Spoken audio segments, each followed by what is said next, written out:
That was quite an introduction. And we want to welcome everybody once again to our show, Our Veterans and Their Stories. My name is Chrissy, and I'm here today, very honored to have Tommy Cohill with us, who is the commander of the VFW Post 133 in East Brunswick. Tommy, thank you so much for your service and thank you for joining us. You're quite welcome. Thank you.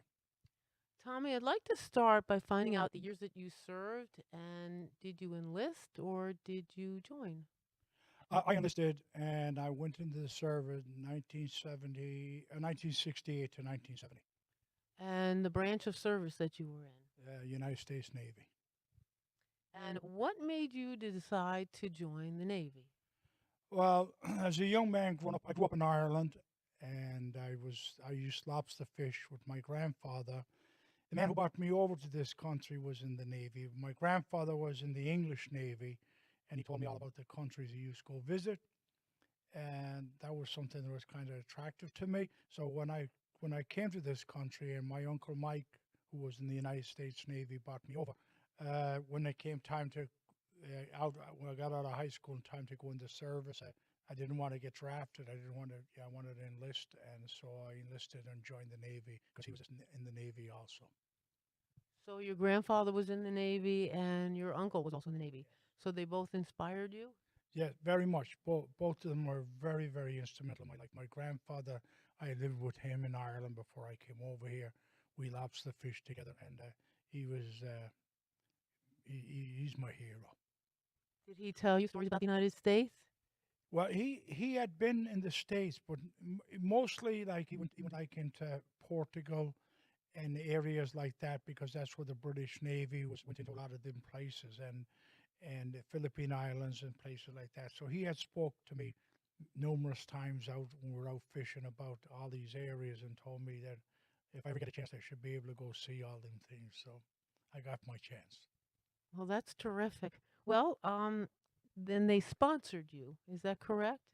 My uncle Mike and my uncle Mike and my aunt Eileen sponsored me, brought me over here in 1964. I went to high school in Staten Island, and I'm graduating high school. I enlisted in the Navy. And you told me that your uncle had one wish for you to do, which was?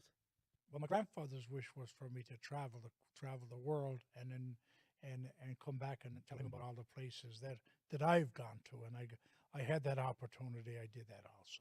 Did you tell me that your uncle also wanted you to graduate high school? Oh yeah, yeah. Well, that was the thing.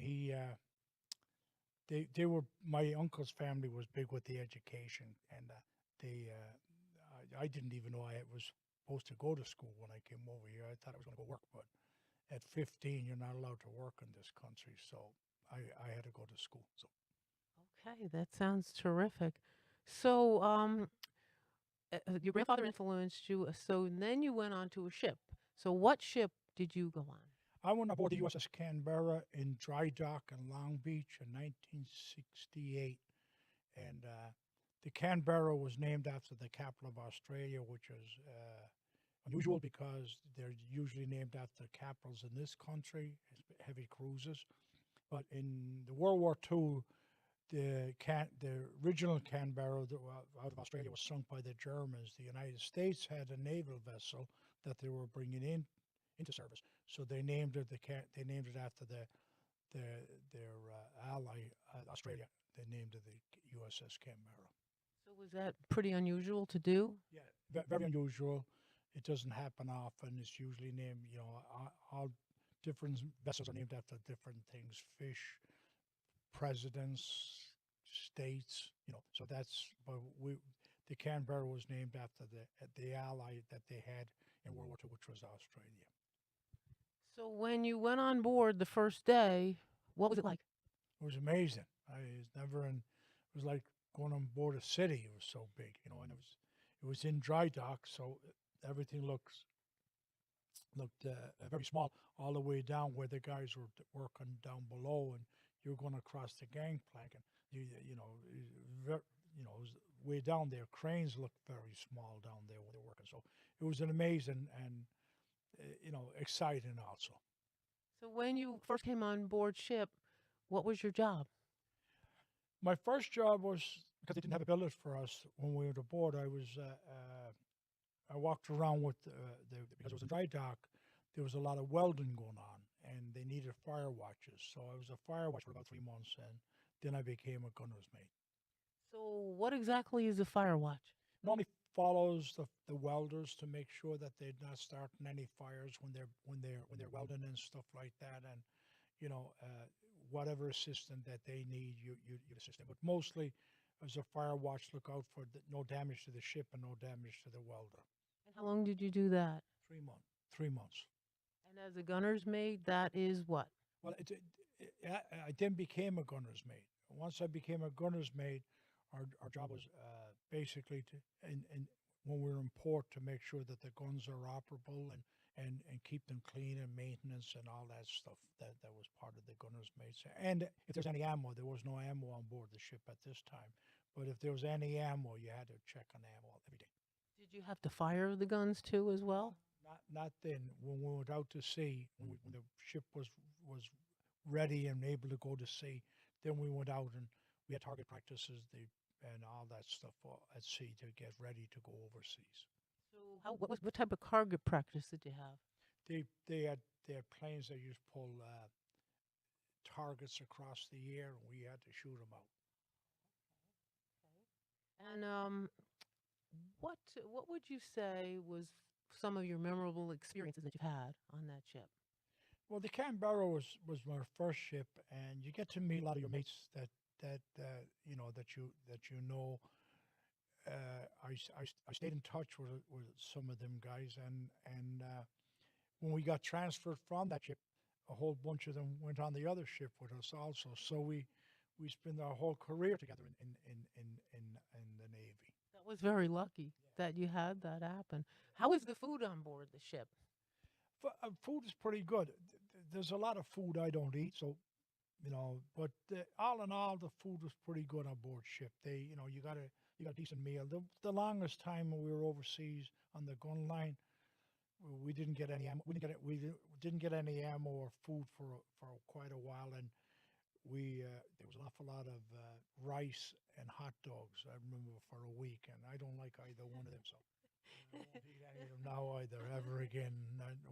I think I've waited about 4 or 5 days, and I finally bit into a hot dog, and it wasn't an attractive sight, so I didn't like it anyway. So, but I still don't eat them today.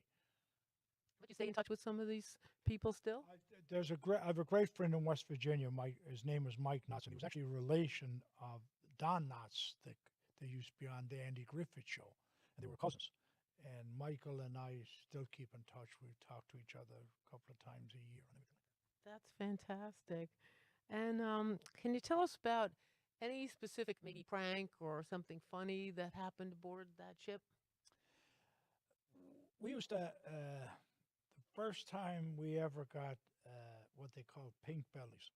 That was initiation into the gunner's mates. Everybody had their own initiation, so you kind of had to hide, and hopefully they didn't get you. But normally they would anyway, so you might as well just give in to it, and they would get you on the ground and they keep hitting you till you almost bled getting the thing. So the good thing was that it was done down in one of the Amphitryon rooms where we store ammo.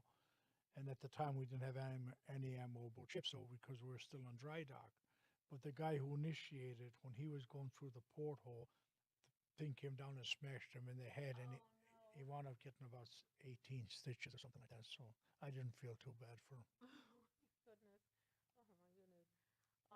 Now I know you were on the ship called the USS St. Paul, which I'd like you to show everyone. This was the USS St. Paul, another heavy cruiser, and the Canberra was a heavy cruiser. This was known as the Fighting Saint, and I went overseas on this one. We did a cruise on the gun line in Vietnam for 10 months aboard this ship here. Now, you told me a story earlier about John Wayne and the ship. Yeah, in the movie In Harm's Way was John Wayne was the captain aboard this ship on in the Navy part and in the movie part of it, and up where the captain's chair is up on the helm, right next to that there's a plaque thanking the USS Canberra, USS St. Paul, the crew and captain, and it's from John Wayne on there. But it's nice. So he autographed it. He Yes, he autographed. did. Yeah, so it's like actually brass they put on there as a thank you. Oh, that's very nice. Well, Tommy's wife, Kathy, who's a lovely lady, found a video online of the USS St. Paul, and we're going to show a little bit to you in a little while. And one thing that she was surprised that she found was this. And why don't you tell us about this? That's a picture of myself over here, and some of the lads that was up there. Actually, we were never helmsmen. What they'd asked us to do if you wanted to, we could go up and qualify for helmsmen up on the thing. So we were coming back from overseas, and I thought it was a good idea, go up there and try it out. So I went up there and tried to become a helmsman. And the first day I was up there, the lieutenant that was in charge that day asked me how I was doing. I told him, I said, I think I'm doing pretty good. So he told me to take a walk, and we went outside the back to look to see how we were. And instead of going straight down, I was going this way, back and forth. And the guy said, we're supposed to be in San Diego by a certain time. He said, we'll never get there with you as a helmsman. So they showed us the proper way of doing it. And after that, it was pretty decent. But you can't drive like you would do a car if the rudders are going different directions, and you're just all over the place. You don't even know it because you're way out in the ocean and it's so big you don't even know. But when you look back and you see the line you left in the ocean, we would have we'd still probably be coming back from overseas. Do you now how did you find that you stayed in touch with family when you were on the ship? Uh, it wasn't easy to deal with because a lot of times we didn't get mail. We might get mail once a month, because we're out on the gun line. And when you did, then you got a lot of it. But I did. My birthday came up, and I got a card for my birthday from my mom back in Ireland, and I told them that I was on the ship that I said, "Oh, it's my birthday," and they said, "Well, when was your birthday?" I said, "May 21st." They said, "That was 3 weeks ago." So, you don't, when you're at sea, you don't pay that much attention to what date it is or anything like that. So, time just, reverberated, or you don't even think about it. So, what we did was, what I said was, I said, my mom sent me a card, but the card was 3 weeks late getting there. So, it was always good to get anyway. You still celebrate your birthday, sure. Now, you told me earlier about a funny story that happened on this ship. Something to do with a cow. With that. A cow? Yeah. Oh, yes, yes. My friend Johnny Davis, he was a young lad from Maryland who actually lied about his age to get in the service, and they didn't catch up to him until they were overseas. But Johnny was a good as mate with us, and a very good one at that too for a young lad. And he seen movement in the bush, so he called down and they checked it out, and they gave permission to put a round in there. And the only thing was Johnny just killed a cow. So that we paid dearly for a cow on Vietnam, because John destroyed a cow because we thought there was people in the bush. It was a cow. There was a cow. Yes. So, on the ship, when you were on that ship, um, did you see any action, any combat? Oh, 24/7. What they call port and starboard. You went up and down, went down, turn around, came back, shot. It gives the other side of the other side of the ship time for the guns to cool down. So we used to do port and starboard 7 days a week. Maybe once a month we'd pull off the gun line to go get ammo and mail and stuff like that. But you come right back in. There was a reason to be there. Now we had small arms fired at us from they normally didn't like to shoot because they give away their positions, you know.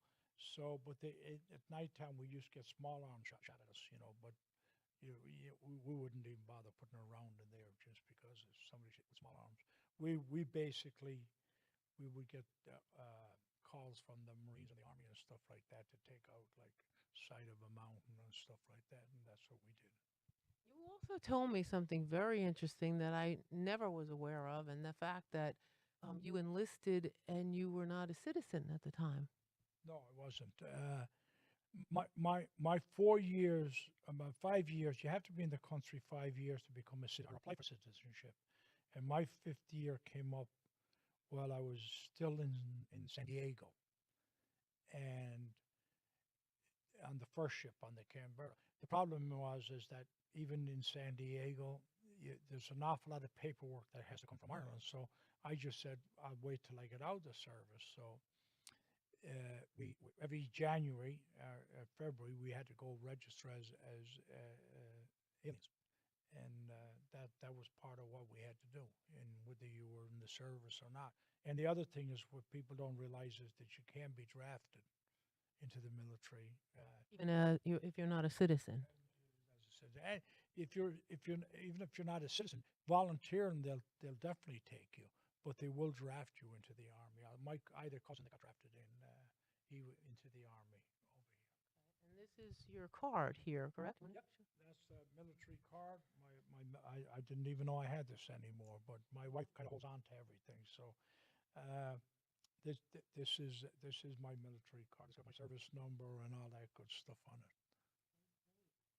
And here is a certificate of appreciation from Yeah, the armed services. yes, President Nixon sent that to us. I think it came with my discharge, my honorable discharge when I got my discharge, and this is my discharge. I think this actually came with it when it came. I don't remember any it ever come in any separate anyway. So that's my guess. So now you're leaving the service, okay? And you leave, you come back to the United States, and that was what, 1970? 1970. Yeah. So what was it like in 1970 when you came back and your first day heading back? It was terrible. I came back with a young lad, George Gutierrez. He lived in Brooklyn, and his dad came to the airport, Kennedy Airport, to pick us up when we landed there. And we went back to George's house to have something to eat, and then they took me into into Manhattan to get the Staten Island ferry across into Staten Island. And when I got aboard the Staten Island ferry, there was a lot of hippies, I guess you want to call them or whatever at the time, and they insulted me. They spit on me, and a girl actually spit on me, and it was lucky it was hard because it was a guy. There would have been a bit of a fight, but it was tough. We weren't appreciated, you know. Back in the 60s, the early 70s, there was Vietnam veterans weren't appreciated. They're very much appreciated today. Well, they are. I hope so. And that as a Vietnam veteran myself, I've dedicated as the commander of the post. I've dedicated everything I can, and I always will. That I go to my grave that our young men and women coming back today will never be treated the same way we are. And when did you first meet Kathy, your wife? Well, I met Kathy actually while we were in high school, and I met her. She had graduated her grammar school, and I was like my first year in high school, and we went to a party at a friend's house. Was their graduation party from St. Paul's School in Staten Island, and I met her there, and I kind of told her I was going to marry her, you know. But What did she say about that? she she had heard about a reputation I had, and of course she was like 14 at the time, so our dad didn't allow her to date or anything like that, and but we stayed in touch, and we were her brother and I were pretty good friends, and so when I came home on leave from the service, then we started dating, you know. And what year did you get married? 72. Oh, okay. It's- So 2 years after you get out. yeah. And here's a beautiful picture. When Everybody. when we got married, my wedding parties took bets that we wouldn't come back to the honeymoon together. Much like and it was 46 years. We're still together. God bless you. Everybody should be that happy and lucky. Yep. She's a great lady. And you also are with the VFW Post. So I'd like to find out your story about working with and becoming commander of this post. Uh, I retired from my job in 2004. I used to work for the utilities in Staten Island, Con Edison, and the post now was the old post was getting knocked down. This one was opening up, and I've been a member for years and years, but doing all the work I did, and I was involved in soccer a lot. I didn't never had enough time to put in or dedicate enough time to for the post. So when this place opened up, they needed a bar manager, and so been an Irishman, I guess I kind of fit in there. But I've been doing this for 14 years now, and I love it.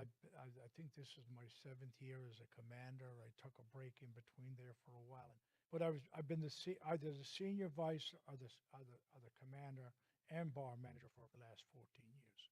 That's wonderful. I love And there's a lot of activities I believe you do for the community here. We're very active. We're very active. We just had a 5K race. We have a golf outing coming up in August 20th, with all the money from that going to Make a Wish Foundation.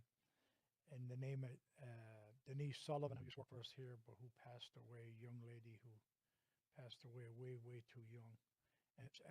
We do a lot with Boy Scouts and Girl Scouts and the community itself. You know, anytime the community, we do the colors for the Boy Scouts and for the little leagues and everything like that. So we're always very active in our post here.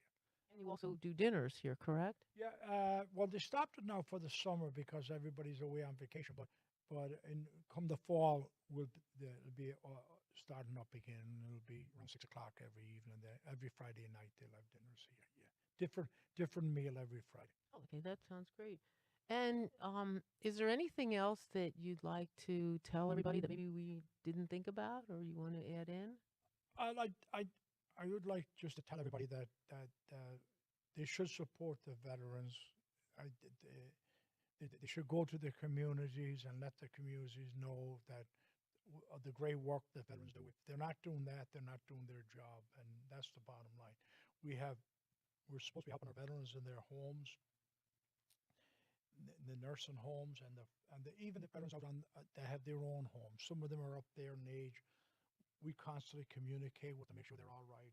You know, their air conditioners working in the summer, their heat's on during the winter. And we leave cards with them. If anything happens, please call us. We're always available to go help, you know. So it's every day. We're every day is Veterans Day for me. Helping veterans is the most important thing. That's just wonderful. God bless you.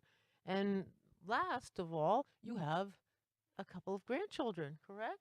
Yes, I went to a baseball game. Not that I care too much about baseball, but I went to down at the in was one of these places where they were honoring veterans, and it was one of these baseball parks, and they had a helicopter there.